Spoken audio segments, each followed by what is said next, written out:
Yesus lebih dari sekadar tanda. Halo, shalom teman-teman. Apa kabarnya hari ini? Bagaimana proses menjalani pantang dan puasa selama 1 minggu pertama ini? Apakah masih aman? Atau sudah ada ombak-ombak kecil? Atau ombak besar? Atau bahkan mungkin sedang tiarap? Apapun kondisi teman-teman pada hari ini, saya berdoa semoga kita semua bisa menjalankan masa Prapaskah ini dengan baik dan mengizinkan Tuhan juga turut hadir dan turut bekerja di dalam hidup kita, sama seperti yang Tuhan Yesus inginkan atau harapkan dari kita melalui bacaan Injil pada hari ini.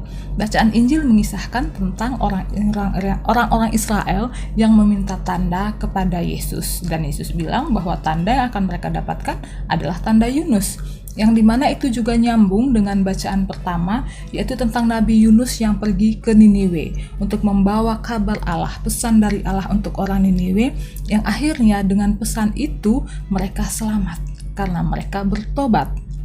Nah, teman-teman, dalam hidup kita mungkin sering meminta tanda kepada Tuhan, meminta petunjuk agar kita percaya. Mungkin saat kita sedang hendak membuat keputusan yang besar, saat kita sedang dalam kekalutan, kebingungan, atau saat kita sedang ingin membutuhkan suatu peneguhan terhadap sesuatu, tentang sesuatu, atau bahkan sekedar ingin percaya, ingin tahu bahwa Tuhan itu ada sama kita. Meminta tanda itu adalah hal yang sangat manusiawi untuk kita lakukan, dan ajaibnya dan mengejutkannya bahwa Tuhan menjawab, entah itu berupa tanda lampu merah atau lampu kuning dan mungkin lampu hijau kalau itu sesuai dengan kehendak Tuhan. Tetapi Tuhan dengan setia, dengan sabar, dan dengan tulus hati menjawab kita, memberikan kita petunjuk, memberikan kita tanda yang kita minta kepadanya. Namun teman-teman, di balik semua itu kita juga perlu memeriksa hati kita. Mengapa kita membutuhkan tanda? Kita perlu bertanya itu kepada diri kita sendiri. Apakah aku membutuhkan tanda karena aku benar-benar butuh, karena aku bingung, aku tidak tahu harus berbuat apa?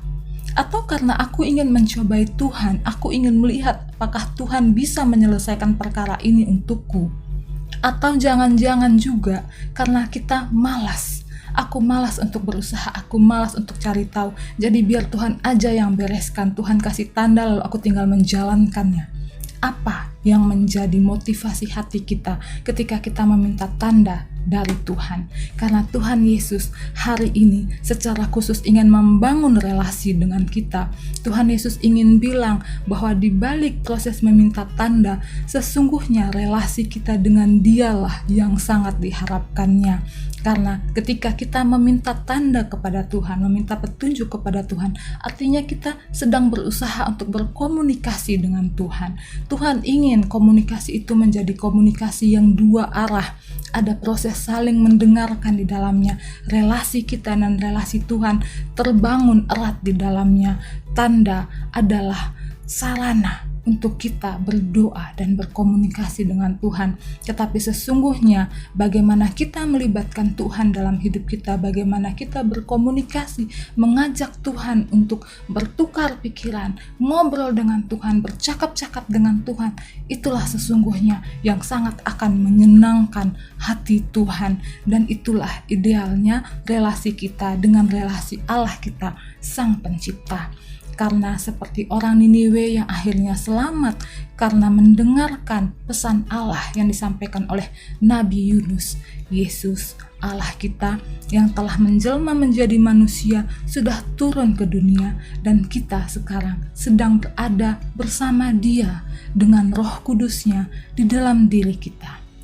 Dan Yesus lebih dari Yunus, Yesus lebih dari tanda.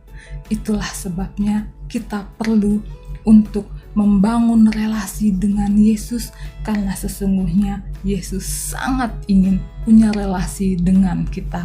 Mari kita bangun relasi kita dengan Allah, kita perbaiki relasi kita dengan Yesus saat ini, karena sesungguhnya keselamatan sudah ada di depan kita. Selamat beraktivitas, Tuhan Yesus memberkati kita semua.